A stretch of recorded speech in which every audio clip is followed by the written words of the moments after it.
மனோவியாதியால வேதனைப்படுறவங்களுக்கு பெரிய மனசு, கௌரவத்தோடு கூடிய ஆதரவே பெரிய மருந்து.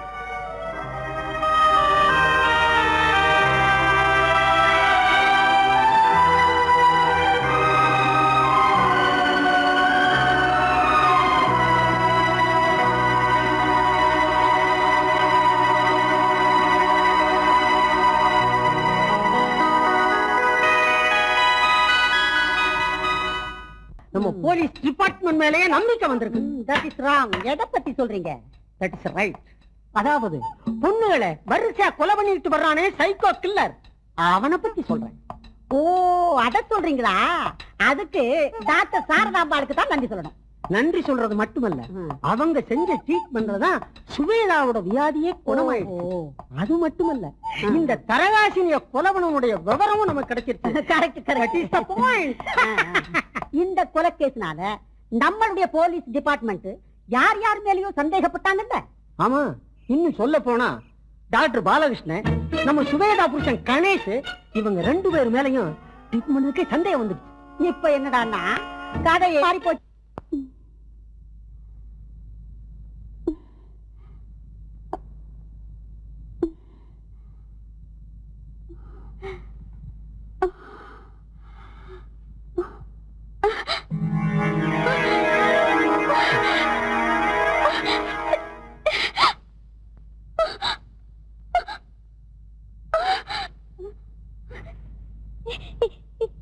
உட்கார்ந்துட்டு இருக்கீங்க?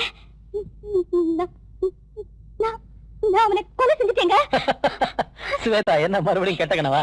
இல்ல, நிஜமா தான் சொல்றேன். நான் அவனை கொலை செஞ்சுட்டேன். வாங்க வாங்க, அந்த டிராயிங் ரூம், அந்த கார்பெட், சோஃபா, அந்த படத்தை கூட அங்க வச்சிருக்க. வாங்க ஸ்வேதா, நீ உட்கார, நான் சொல்றேன். நீ தினமும் அதெல்லாம் பார்த்து பயந்துகிட்டு இருக்கா? அந்த தண்ட கார்பெட், சோஃபா செட், ஷாண்டியர் எல்லாத்தையும் வித்துட்டு ஆல்ரெடி புதுசா செட்டப் பண்ணிட்டேனே.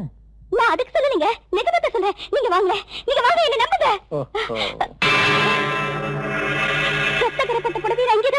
அதான் இல்லையே ஸ்வேதா, நீ ரொம்ப கன்ஃபியூஸ்டா இருக்க. எனக்கு எல்லாமே குழப்பமா இருக்குங்க. No problem, come on Shweta. வாங்க, வாங்க.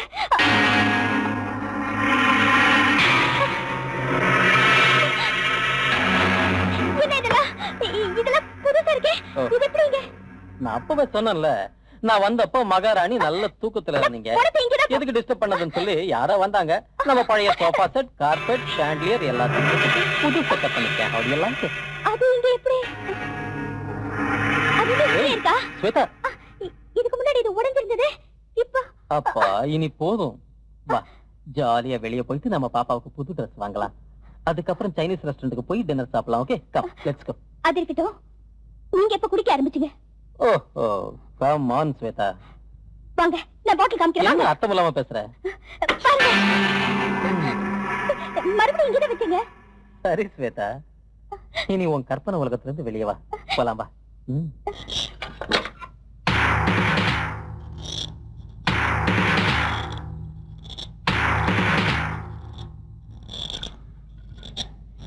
என்ன பாருங்க, நான் யாரு கொலை பண்ண தெரியுங்களா? அந்த தரகாசினி கொடூரமா கொண்ட ஆளுதான், அந்த கொலைகாரனை தான். அவன் மாறு வேஷத்துல வந்தா அந்த படுபாவியை கொண்டுட்டேங்க.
தரகாசினி கொலை நடந்த சமயத்துல மழையில நனைஞ்சிருமோன்னு என் கேமராவை அந்த வீட்டு கார்டன்ல காலி டேங்க்ல ஒளிச்சு வச்சிருங்க. அடப்பாவமா, அதெல்லாம் ஒண்ணும் இல்ல ஸ்வேதா. நான் இப்படி கேட்டுக்கிட்ட போனா உனக்கு வந்த கனவெல்லாம் சொல்லிடுவ போல இருக்க. ஐயோ அது கனவு இல்லைங்க. ஸ்வேதா, இன்னில இருந்து அதெல்லாம் மறந்துருமா? ஓகே? உன் கெட்ட கனவுக்கு காரணமான அந்த சோஃபா செட், கார்பெட், ஷாண்டியர் எல்லாத்தையும் வித்துட்டேன்ல. இனி no more hallucinations and no more doubts. Shweta, எனக்கு கொஞ்சம் வேலை இருக்கு, வரேன். நான் வரதுக்குள்ள நீயும் பாப்பாவும் ரெடியா இருக்கணும். We'll all go for dinner, okay? Smile. Good girl. Yes sir. கரகாசினியை கொலை செஞ்ச அன்னைக்கு ஸ்வேதா யூஸ் பண்ண கேமரா டாக்டர் பாலகிருஷ்ணன் வீட்டு தோட்டத்துல இருக்கிற காலி டேங்க்ல மறைச்சு வச்சிருக்காங்களாம். அதை உடனே எடுக்க ஏற்பாடு பண்ணுங்க. Okay sir. யோ, உடனே அந்த கேமரா எடுத்துட்டு வாங்க. Okay sir. தேவைப்பட்ட டாக்கி யூஸ் பண்ணிக்கோங்க. ஓகே. ராத்திரியா ட்ரை பண்ணி எப்படியாவது கொலைகாரனை பத்தி எல்லா தகவலையும் தெரிஞ்சுட்டு வாங்க. செய்யறேன் சார். யோ, உங்களுக்கு தேவைப்பட்ட டிராபிக் கான்ஸ்டபிள் ஒத்துழைப்பும் கிடைக்கும். இந்த தடவை அந்த கொலைகாரன் நம்ம கிட்ட இருந்து தப்பிக்கவே கூடாது.